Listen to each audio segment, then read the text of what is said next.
আজ থেকে 50 বছরের জন্য অন্যান্য সব অর্থহীন দেবতা আমাদের মন থেকে বিদায় নিক। একমাত্র জাগ্রত দেবতা আমাদের স্বজাতি। সর্বত্র তার হাত, সর্বত্র তার পা, সর্বত্র তার গান। তিনি সব কিছুকেই আচ্ছন্ন করে আছেন। আমাদের চারপাশে যে বিরাট ভগবান রয়েছেন, তার পুজো না করে আমরা কোন অর্থহীন দেবতার পিছনে ছুটব? আমাদের চারিদিকে যে বিরাট ভগবান রয়েছেন, তার পুজোই আমাদের প্রথম পুজো। আমাদের সর্বপ্রথম উপাস্য আমাদের স্বদেশবাসী। এই কথাগুলো এই প্রচন্ড আলোড়নের সৃষ্টি, ঝড় কেটে দেশের উপর দিয়ে বয়ে চলল জল এবং আগুনের বন্যা। এই সঙ্গে এলো আত্মার মানুষের মধ্যে ঘুমিয়ে থাকা ভগবান এবং তার অনন্ত সম্ভাবনার কাছে দুর্জয় আবেদন। যেন লেজারাসের সমাধির পাশে দাঁড়িয়ে থাকা যিশু,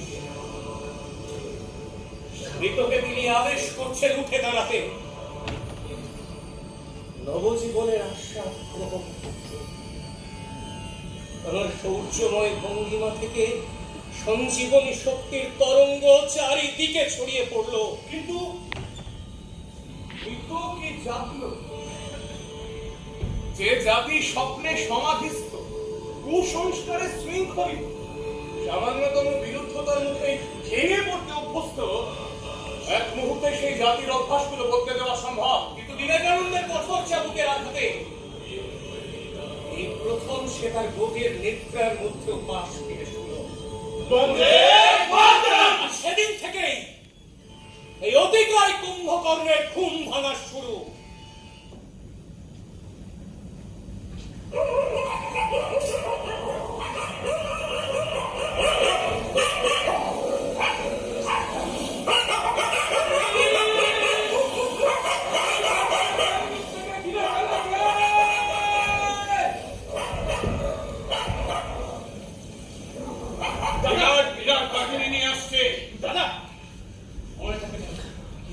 আত্মরক্ষার প্রয়োজন ছাড়া আমরা কেউ অস্ত্র তুলব না।